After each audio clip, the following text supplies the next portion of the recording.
Part 1. You will hear a conversation between a customer and a receptionist at a car rental agency. First, you have some time to look at questions 1 to 5.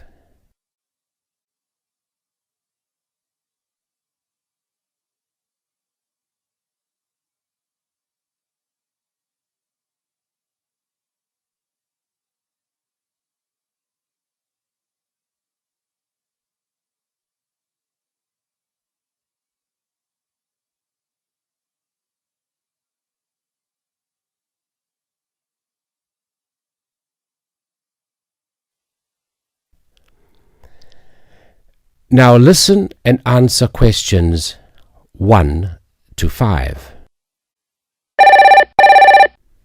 Good morning. How can I help you? Hello, is this Southern Rental Car? Yes, it is. I wonder if you could help me. I'm ringing from Nelson, but I'm coming over to Auckland for 12 days and I'd like to hire a car. Okay, I'll fill in a booking for you now. First, can I take your name? Yes, it's William Waddell. Sorry, could you spell your surname? Yes, it's Waddell. Thanks. Now, can I have an address and phone number? Sure. I live at 10 Robin Place. That's Robyn Place. And that's Nelson, isn't it? That's right. Do you want my home number or my mobile? Home number will be fine. Okay, it's 07263 8666. Great. Now, can I also have a credit card number? Do I have to pay by credit card? Well, we need a credit card number as a guarantee. It's a standard policy for car rentals. Okay, well, I'll pay by Visa then. The card number is 4550-1392-8309-3221. And the expiry date? Sorry? Your card, when does it expire? Oh, next July. Right. Now, how long did you want the car for? 12 days, did you say? No, I only need a car for 10 days, from the 2nd to the 11th of next month.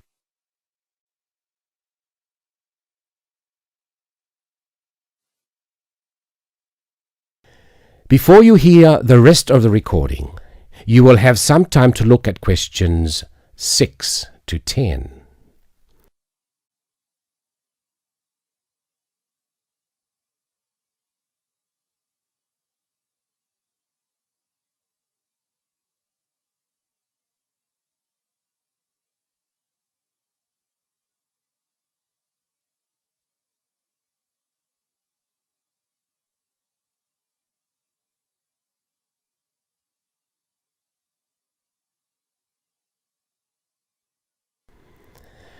Now listen and answer questions 6 to 10. Now, what type of car are you looking to hire? Well, I'm not too worried about the model of the car, but I understand that you have rental cars from just $25 a day. Is that correct? We do sometimes have the $25 deals, but only in the low season. For the period you're looking at, the cheapest we have is $35. However, that price includes unlimited kilometres. Sorry, did you say unlimited kilometres? What does that mean exactly? That means that no matter how far you go, the cost is the same. Some companies charge for rental and then charge again for every kilometre you actually drive. Well, I am going to be travelling quite long distances. I'm visiting relatives and they live quite far apart from each other. So unlimited kilometres are probably a good idea. If you're travelling long distances, you would be better off with an automatic. Changing gears in a manual can make it more expensive on petrol. Okay, I'll take the automatic then. Right. So that's an automatic car for 10 days from the 2nd to the 11th. That's all booked. Is there anything else I can help you with? No, that's fine. Oh, sorry, what do I need to bring with me when I pick up the car? All you need is your driving licence. Right, well, thanks very much. Bye. That is the end of Part 1. You now have half a minute to check your answers.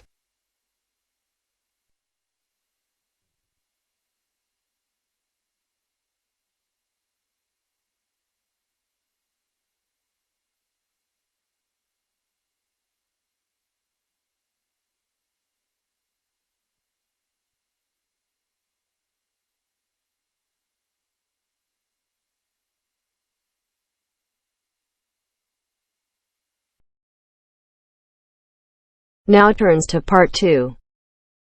Part 2. You are going to hear a radio program about sport.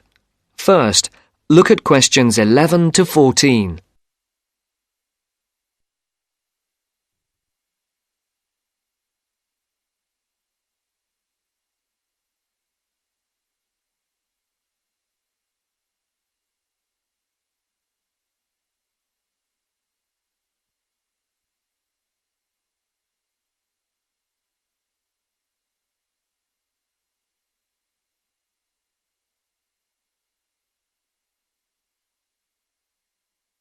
For these questions, listen carefully and circle the correct letters. And now for our Mystery Personality of the Week and your chance to win one of our fabulous prizes.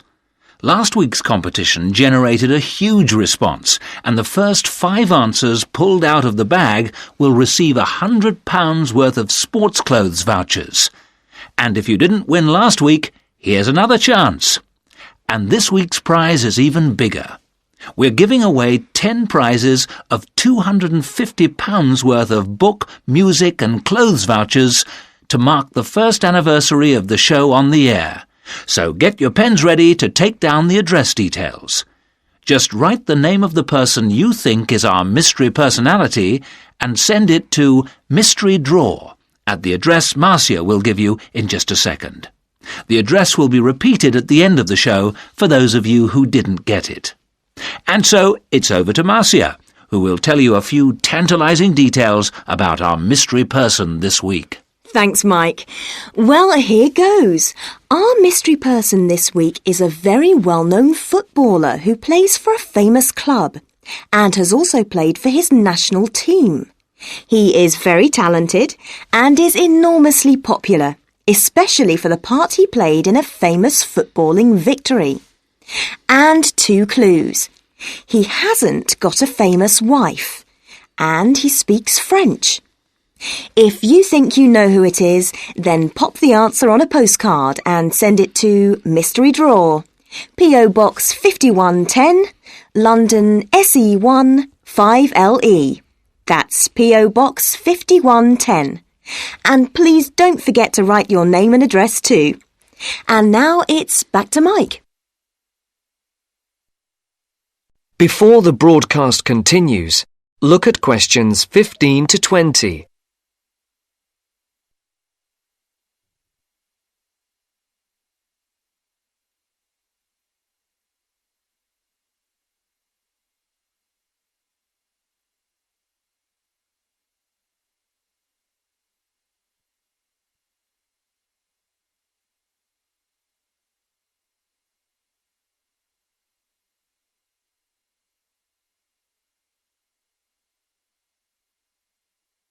As you listen to the second part of the sports programme, answer questions 15 to 20.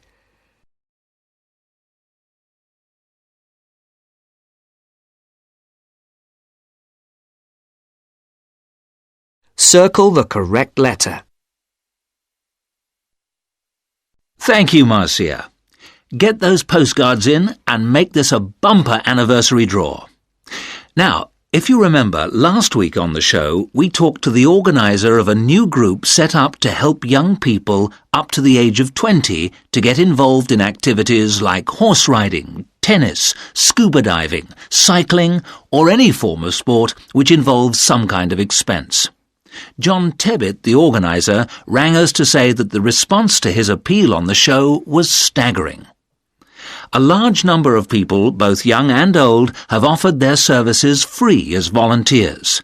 The whole thing has been overwhelming. John said that they had also had numerous offers of help throughout the country to use facilities free of charge. As if that was not enough, they've received many donations, including several rather large gifts of more than £5,000. On behalf of John Tebbit, and also of those who will benefit from the generous gifts to the Trust, I would like to say thank you.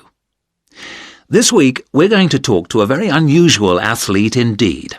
Patrick, who is 20 years of age, has been wheelchair-bound for the past 5 years after a motorcycle accident left him paralysed from the waist down.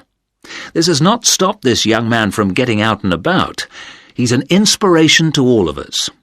Patrick has excelled in archery, beating the best in the field. So much so that he has won sponsorship from leading sports manufacturers, which has now enabled him to devote more time to perfecting his skills. So I would like to introduce you to Patrick, who is going to tell us what this sponsorship means to him.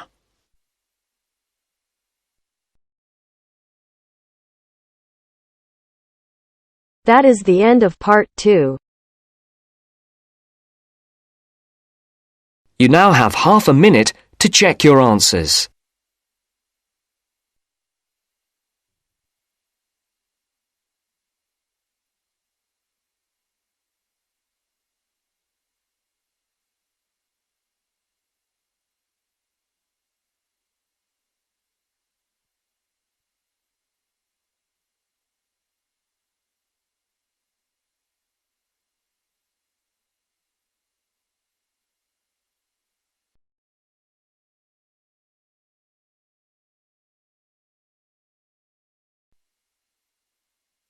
Now turns to part 3.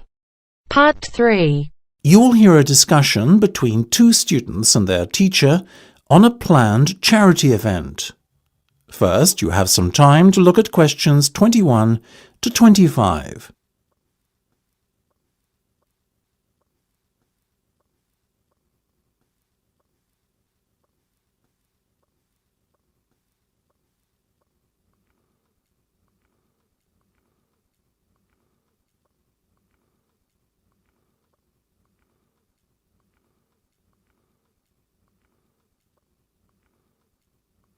Now listen carefully and answer questions 21 to 25. So, are you making any progress with your plans for our annual charity event? I guess first things first, have you decided what charity it will be in aid of this year? We're thinking about Help the Children Africa, sir. Well, that's Mark's idea, sir, but I myself prefer a local charity called the Meals on Wheels. I'd have to agree with Laura on this one, Mark. After all, we're supposed to be giving back to the local community, and although helping African children is a very worthy cause, it's a little outside our remit. That settles it, I guess. Moving on from the beneficiary question, have you made a decision on what type of event it will be? Yes, we plan on doing something a little different this year. We're calling the event Balloonathon. Basically, we're going to offer balloons for sale to all the students. Balloons? I don't see where you're going with this. Why would they want to buy a balloon? Well, here's the thing. We don't actually give them the balloon. Instead, we'll write their name on it along with the special phone number, and then we'll release all the balloons into the air. When they fall to the ground, if a person finds one and rings a special number, then both he and the student who've bought the balloon will win a gift voucher. That sounds like an excellent idea, guys. Well thought out. This balloonathon has a real novelty value attached to it, don't you think? Exactly what we said, sir. The only drawback is that the gas you put into the balloons is rather expensive. How much? About £20 per canister, and we'll need about 10. And how many balloons are you planning to blow up? Well, there are over 1,000 students in the school, so if even 1/3 of the students buy one, we'd need about 350 balloons. We've decided to order 500 so we don't run out. The good thing is we can return the canisters of gas if we don't use them, and the balloons aren't expensive, so there's no real risk of us spending a lot of money without getting a good return. You two have really thought this one out. I'm impressed. Before you hear the rest of the discussion, you have some time to look at questions 26 to 30.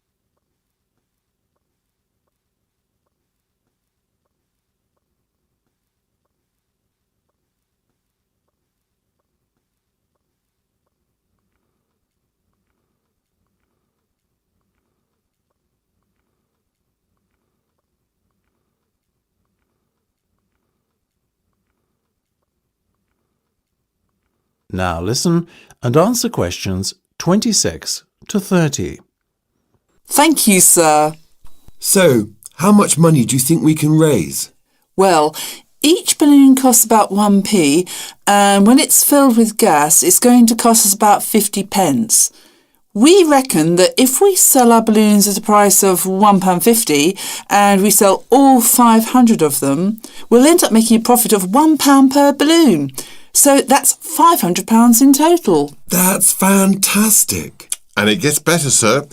We've secured a sponsor for our event who's going to give us £1,000. How did you find a sponsor? The balloon company we approached about buying the balloons asked us if we'd be interested in letting them sponsor us too. What's in it for them? They're going to print their logo on every balloon. I think you've done a good deal there. Thank you, sir. So, do we have your approval to confirm our order? Absolutely. But you know, I think we can sell more balloons if we set our minds to it. So why not order double the amount? 1,000 instead of 500. We're going to need more than 10 canisters of gas then. Double the amount, presumably. Correct. OK, let's go for it. Let's make this year's charity event our most successful ever. That is the end of part 3. You now have half a minute to check your answers.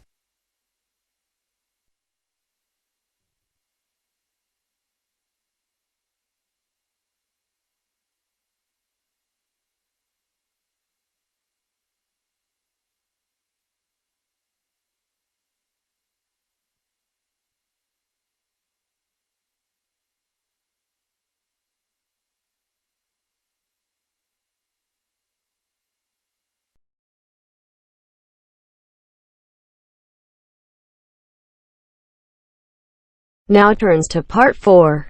Part 4. You will hear a lecture about customer psychology. First, you have some time to look at questions 31 to 40.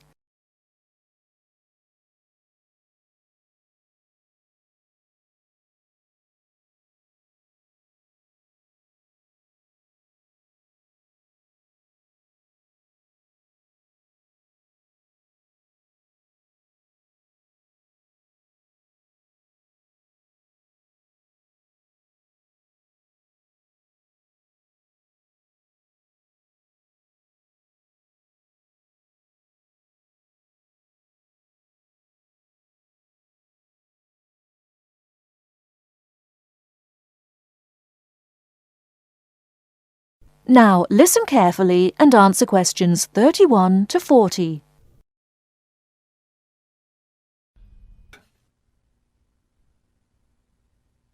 An understanding of customer psychology is an invaluable aid for retailers looking for ways to increase sales. Much can be done to the store environment to encourage shoppers to linger longer and spend more money. The first aspect to consider is the physical organisation of the store. Placement of merchandise has a great deal of influence on what customers buy. For example, a common practice among retailers is to place the store's best-selling merchandise near the back of the store. In order to get to these popular items from the front entrance, customers have to walk down aisles filled with merchandise that they might not see otherwise. Carpets are also used to direct customers through particular areas of the store. Retailers choose carpets not only for their decorative or comfort value, but also because lines or other types of patterns in the carpets can subtly guide shoppers in certain directions. Besides encouraging shoppers to go to certain areas of the store, retailers also want to keep them in the store longer. One way to do this is to provide comfortable seating throughout the store, but not too close to the doors. This gives customers a chance to rest and then continue shopping. Retailers can do a number of things to create a pleasant atmosphere in the store, thereby encouraging more purchases. Music is commonly used, not as entertainment, but as a calming influence. It can slow the customer's pace through the store, making them spend more time shopping and consequentially making more purchases. Scents are also used in various ways. Everyone has had the experience of being drawn into a bakery by the smell of fresh bread. Experiments have been done with other types of scents as well. For example, the scent of vanilla has been used to increase sales in clothing stores. Use of colour is another important aspect of store environment. Certain colours can affect behaviour as well as mood. Light purple, for example, has been found to have an interesting effect on customer behaviour. People shopping in an environment where light purple is the predominating colour seem to spend money more than shoppers in other environments. Orange is a colour that's often used in fast food restaurants. It encourages customers to leave faster, making room for the next group of diners. Blue, on the other hand, is a calming colour. It gives customers a sense of security, so it's a good colour for any business to use. In addition to using colour to create mood and affect customer behaviour, colour can also be used to attract certain kinds of customers to a business. Stores that cater to a younger clientele should use bold, bright colours, which tend to be attractive to younger people. Stores that are interested in attracting an older clientele will have more success with soft, subtle colours, as older people find these colours more appealing. That is the end of part 4. You now have half a minute to check your answers.